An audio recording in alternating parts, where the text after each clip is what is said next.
આત્મીય શ્રોતાજનો નમસ્કાર.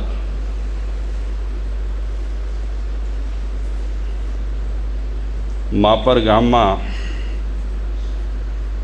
ચાતુર્માસ દરમિયાન ચાતુર્માસિક વ્યાખ્યાનમાળામાં 101 વ્યાખ્યાન થઈ ગયા. હજી 20-25 વ્યાખ્યાનો બાકી છે. 101 વ્યાખ્યાનો દરમિયાન આપણા ઐતિહાસિક પુરુષ જંબુ સ્વામીના જીવન પર આપણે સૌ સાથે મળી કરી અને સત્સંગ કરેલ, અને એ જંબુ સ્વામીની કથા પૂર્ણ થયા બાદ અત્યારે આપણે 11મો અંગ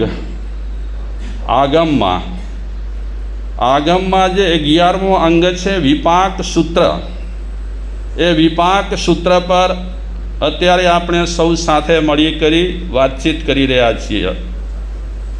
વિપાક સૂત્રના 2 વિભાગ રહેલા છે, દુઃખ વિપાક અને સુખ વિપાક.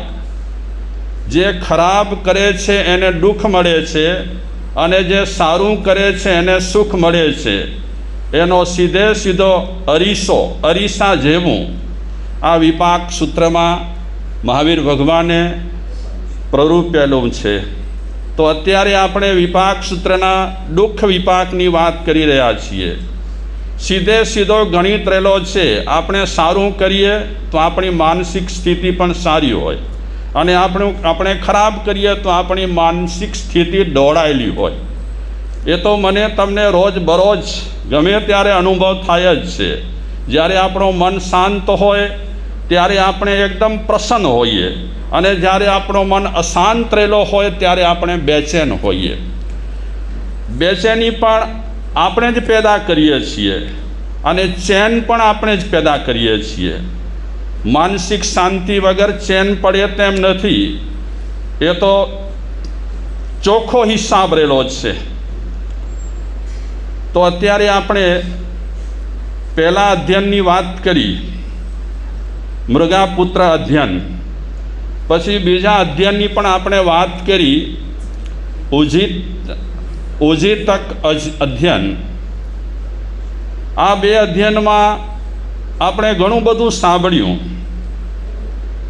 મૃગાપુત્રને કેવા કષ્ટ પડ્યા, કેવી યાતનાઓ ભોગવી, એને કેવું શરીર મળ્યું હતું પાપને કારણે, એ આપણે પહેલા અધ્યયનમાં વિચાર્યું. અને બીજા અધ્યયનમાં ઉજીતક, એણે પાપ કર્મ કેવા ભયંકર કર્યા, અને એ પાપ કર્મની સજા કર્મ સત્તાએ આ ઉજીતકને પણ આપી.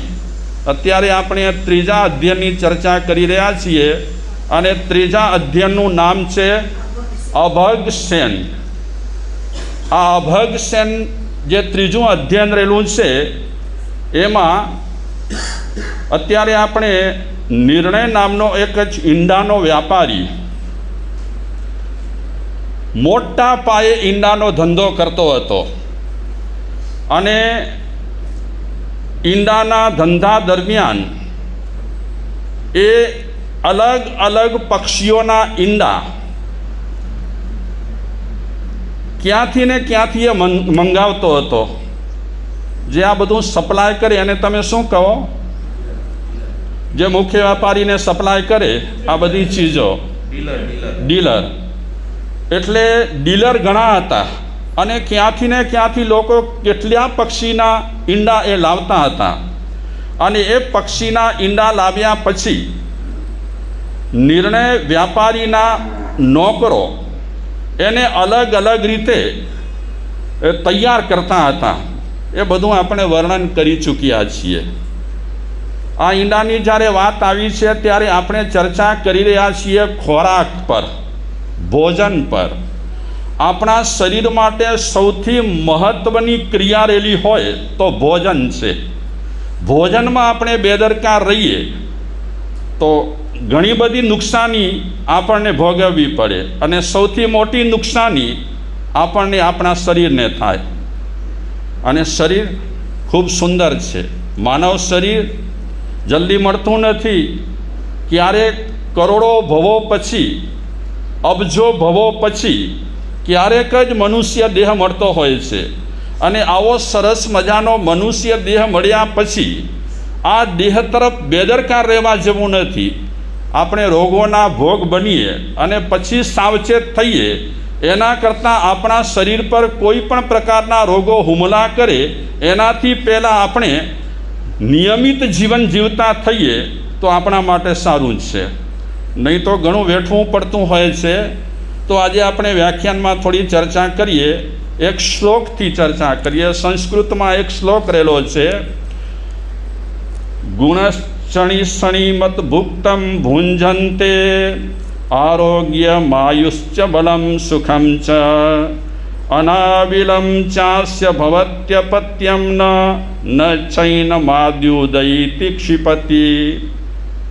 આ શ્લોક વેદવ્યાસ એમણે મહાભારત રચી અને એ મહાભારતમાં ઉદ્યોગ પર્વમાં આ શ્લોક, એ શ્લોકમાં ભોજન બાબતમાં વાત કરે છે.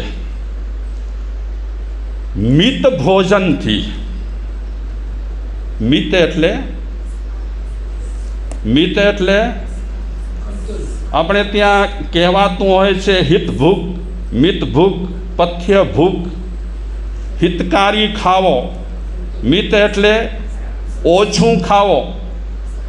આપણા માની લો કે 32 કોળિયા છે ખાવાના, તો એમાં થોડો કાપ મૂકો, થોડો ફેરફાર કરો. આપણું મોઢું લઈ લેશે 32ને બદલે 35 નાખીશું તો પણ આ તો ચક્કી છે, એ બધું પીસાઈ જશે. પણ ચક્કીમાં પીસાયા પછી જ્યાં પહોંચવાનું છે ત્યાંની પણ કેપેસિટી જોવી જોઈએ. ક્યાં પહોંચે છે આ બધું? આપણે જે ખાઈએ તે, જેવું ખાઈએ તેવું. મોઢામાં તો જેટલા ટાઈમ સુધી રહે છે તેટલા ટાઈમ સુધી રહે છે, પછી એ ક્યાં પહોંચે છે એની ઘણી બધી પ્રક્રિયાઓ રહેલી છે. તો આપણા જે કોળિયા આપણે નિશ્ચિત કરેલા હોય એનાથી આપણે 1, 2, 4, 5 કોળિયા ઓછા ખાઈએ એને કહેવાય મિત ભોજન. અને જૈન દર્શનમાં 12 પ્રકારના જે તપ બતાવ્યા છે એમાં બીજા પ્રકારનો જ તપ રહેલો છે, ઉણોદરી. ઉણોદરી એટલે ઓછું ખાવું. અણઉદરી, તમારા પેટમાં જેટલી ભૂખ રહેલી છે ઠાંસીને ભરો નહીં, થોડું ઓછું ખાઓ, થોડી જગ્યા રાખો. હું પછી ચર્ચા કરીશ કે કેટલા ભાગ આપણા શરીરને પાણીની જરૂર છે, કેટલો ભાગ ખોરાક માટે રાખવા જેવો છે, કેટલો ભાગ હવા માટે રાખવા જેવો છે અને કેટલો ભાગ ખુલ્લો રાખવા જેવો છે. અને આમાં આપણે નિયમિત ન રહીએ અને સારું ખાવાનું મળે, ઝાપટતા રહીએ તો ખવાઈ તો જાય, વાંધો ના આવે, પણ ખવાયા પછી કાર્ય પૂરું થતું નથી. ખવાયા પછી કાર્ય પૂરું થઈ જાય? ખવાયા પછીની જ ક્રિયા ચાલુ થાય એ જ મહત્ત્વની ક્રિયા રહેલી છે. એમાં જો ઉથલ પાથલ થઈ જાય તો આપણા શરીરમાં ઘણી બધી પ્રક્રિયાઓ અવળી ચાલુ થઈ જતી હોય છે. તો પ્રસ્તુત શ્લોકમાં કહે છે મિત ભોજનના 6 લાભ રહેલા છે. મિત ભોજનના 6 ગુણ રહેલા છે. એમાં પહેલો, આપણે મિત ભોજન કરીએ તો પહેલો લાભ રહેલો છે આરોગ્ય. ઠાંસીને આપણે ખાઈએ તો આરોગ્યમાં મુશ્કેલી ઊભી થાય. વ્યવસ્થિત આપણે ખાઈએ, થોડું ઓછું ખાઈએ તો એના કારણે પહેલો લાભ થાય આરોગ્ય. અને આપણે ત્યાં કહેવત છે ગુજરાતીમાં, પહેલું સુખ તે જાતે નર્યા. એના 2 અર્થ થાય ભલા. પહેલું સુખ તે જાતે ન રહ્યા. સમજ્યા લક્ષ્મીકાંતભાઈ?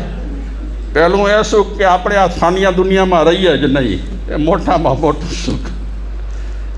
પણ એનો અર્થ નથી, આ તો મજાકનો અર્થ રહેલો છે. એનો ખરો અર્થ રહેલો છે પહેલું સુખ તે જાતે ન રહ્યા. બધા સુખ આપણને મળ્યા હોય, પૈસાનું સુખ મળ્યું હોય, બંગલાનું સુખ મળ્યું હોય, રાચ રચીલાનું સુખ મળ્યું હોય, પણ બધા સુખથી પેલું મોખરાનું સુખ રહેલું હોય તો શરીર તંદુરસ્ત આપણો હોવો જોઈએ. આપણે ઘણી વખત કહેતા હોઈએ છીએ શરીરે સુખી તો સુખી સર્વ વાતે.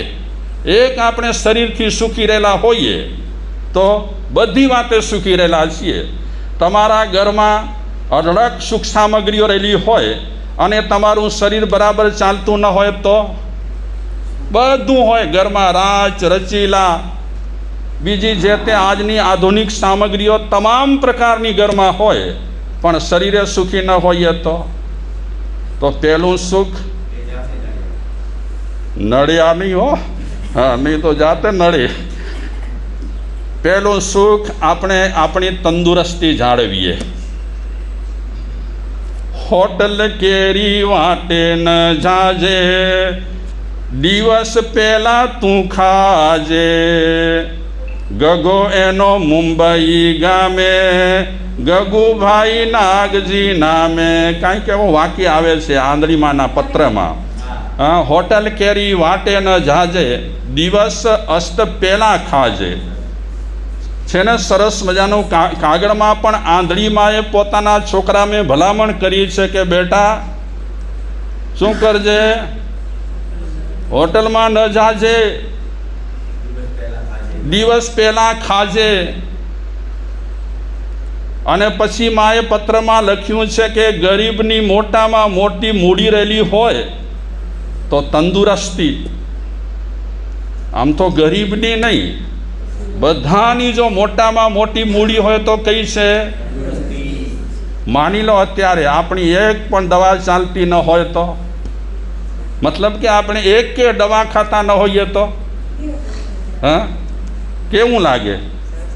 નહીં તો આપણે ઘણી વખત કહીએ ઘણા લોકોને કે રોજ સવારના પોરમાં મારે 10 થી 15 ગોળીઓ ખાવી પડે છે. તમે બેસી ન શકો તો ખુરશી લઈ લો, તકલીફ હોય બેસવાની, ખુરશી લઈ લો, વાંધો નહીં. તો પેલું સુખ આપણા સૌના માટે આરોગ્ય રહેલું છે ને આરોગ્ય.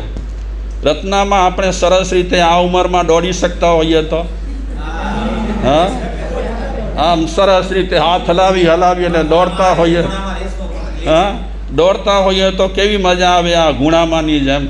હા, જરાવાર અહીંયા હોય ને જરાવાર દેરાસરે પહોંચી જાય, એકદમ તંદુરસ્તી હોય આપણને, કેટલી મજા આવે ને.